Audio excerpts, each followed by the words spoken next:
বিশ্ব রাজনীতি এবং বৈশ্বিক অর্থনীতির বর্তমান প্রেক্ষাপটে শক্তি বাণিজ্য ও কূটনীতির সম্পর্ক আগের যে কোনো সময়ের তুলনায় অনেক বেশি জটিল এবং সংবেদনশীল। এই বাস্তবতার মধ্যেই সম্প্রতি একটি গুরুত্বপূর্ণ মন্তব্য করেছেন কানাডার জ্বালানি এবং প্রাকৃতিক সম্পদ মন্ত্রী টিম হজসন। তার বক্তব্য শুধু একটি কূটনৈতিক মন্তব্য নয়, বরং এটি বর্তমান বৈশ্বিক শক্তির রাজনীতি, অর্থনৈতিক চাপের কৌশল এবং নতুন বিশ্ব ব্যবস্থার দিক নির্দেশনা নিয়ে এক গভীর বার্তা। ভারতকে উদ্দেশ্য করে টিম বলছেন যে ভারতকে আলাদা করে বোঝানোর দরকার নেই অর্থনৈতিক সংহতিকে কিভাবে জোর জবরদস্তি হাতিয়ার হিসেবে ব্যবহার করা হয়। এই একটি বাক্যের মধ্যেই লুকিয়ে রয়েছে বহু বিশ্লেষণ, কারণ ভারত এমন একটা দেশ যে গত কয়েক দশকে আন্তর্জাতিক বাণিজ্য, কৌশলগত অংশীদারিত্ব এবং বৈশ্বিক সরবরাহ ব্যবস্থার সঙ্গে গভীরভাবে যুক্ত হয়েছে।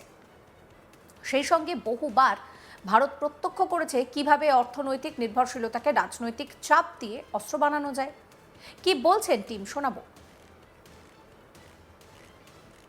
I'm here because, as we've heard, energy security is really rising to the forefront of how we move forward globally right now. And it's important to both Canada and India, and we'll have a number of conversations, myself and my colleagues in the Indian government. And I think that what we have to understand is the backdrop. And I think many of you heard the Canadian Prime Minister in Davos last week, and he had some tough words, but he spoke truth. He spoke what is actually happening in the world today. And what is happening in the world today is not a gradual economic transition. It is a rupture. It is a rupture in the way the global trading system works.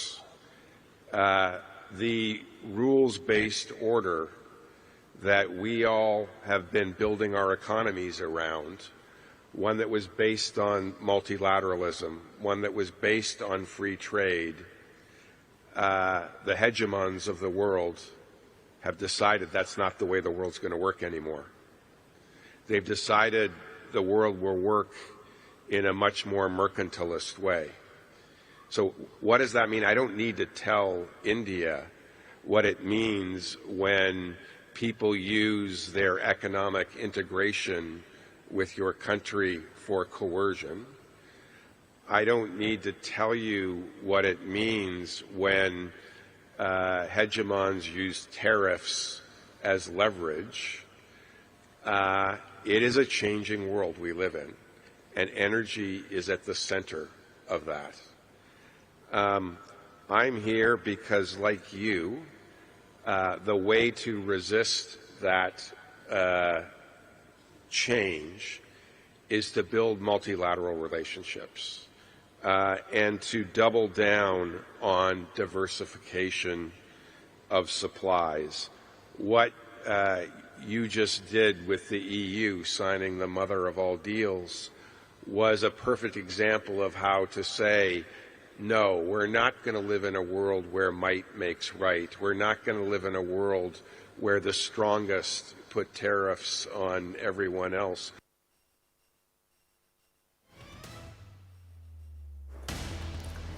টিমের বক্তব্যে আরও একটা গুরুত্বপূর্ণ দিক উঠে আসে যখন তিনি বলেন, যখন বিশ্বগুলো শুল্ককে বা ট্যারিফকে প্রভাব বিস্তারের হাতিয়ার হিসেবে ব্যবহার করে, তার অর্থ কি তা আপনাদের আলাদা করে বোঝাতে হবে না। এই মন্তব্য সরাসরি ইঙ্গিত করে বর্তমান বিশ্বে ক্রমবর্ধমান ট্রেড ওয়ার, শুল্ক আরোপের রাজনীতি এবং একতরফা অর্থনৈতিক নিষেধাজ্ঞার দিকে। আজকের বিশ্বে শুল্ক আর কেবল অর্থনৈতিক সুরক্ষার উপায় নয়, এটি হয়ে উঠেছে কৌশলগত অস্ত্র।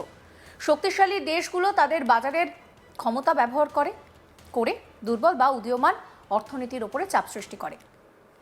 এর ফলে ক্ষতিগ্রস্ত হচ্ছে মুক্ত বাণিজ্যের মূল ধারণা, প্রশ্নের মুখে পড়ছে বহুপাক্ষিক বিশ্ব ব্যবস্থার ভবিষ্যৎ।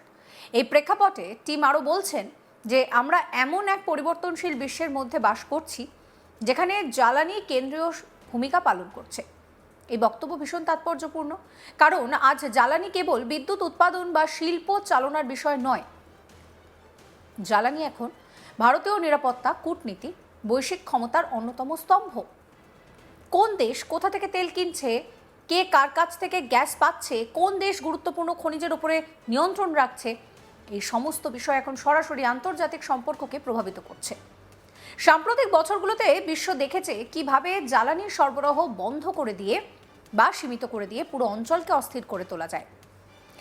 এই বাস্তবতায় দাঁড়িয়ে টিম বলছেন, এই পরিবর্তনের বিরুদ্ধে দাঁড়ানোর একমাত্র উপায় হলো বহুপাক্ষিক সম্পর্ক গড়ে তোলা এবং সরবরাহ ব্যবস্থার বৈচিত্র্য নিশ্চিত করা। অর্থাৎ একটি বা দুটি দেশের উপর নির্ভরশীল না থেকে বহু উৎস থেকে জ্বালানি ও কাঁচামাল সংগ্রহ করা। কি বলছেন টিম, শোনাবো। In terms of critical minerals, to power your energy transition, you need access to critical minerals. You've built a $4 billion fund to help bring those resources here so you can be the leader in clean energy you want to be. Canada is a great supplier of those critical minerals, and we'll be talking about that. And a number of our companies are here at this conference to both help you develop your own critical minerals, but where we have ones to share to help you with energy transition, we will be doing that. I think, Your Excellency, you talked about LNG becoming 15% of your energy mix. What I hear when I visit places like London or Germany, I hear very clearly, hey, we made a mistake. We relied on one supplier for natural gas, and that was a very strategic blunder.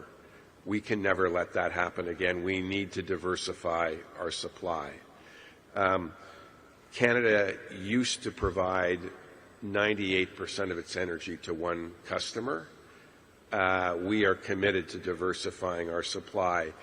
We see the opportunity to work with India, as was said, to the fastest growing demand for energy in the world will be in India, whether it's LNG, LPG, uranium, where we have the world's largest supplies of uranium, whether it's oil. We're now building pipelines to the West Coast. We have 3 pipelines built. We are looking at building more. That is because we believe the world we want to live in is one where we're going to trade with everyone. We will never use our energy for coercion. We believe middle powers.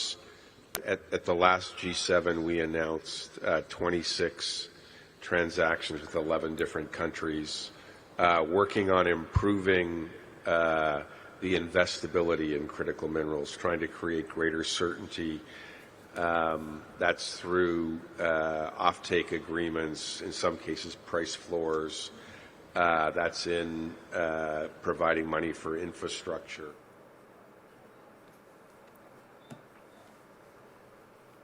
সমস্ত খবরের আপডেটের জন্য আপনাদের নজর থাকুক আজ তাক বাংলা। চ্যানেলটিকে সাবস্ক্রাইব করতে ভুলবেন না।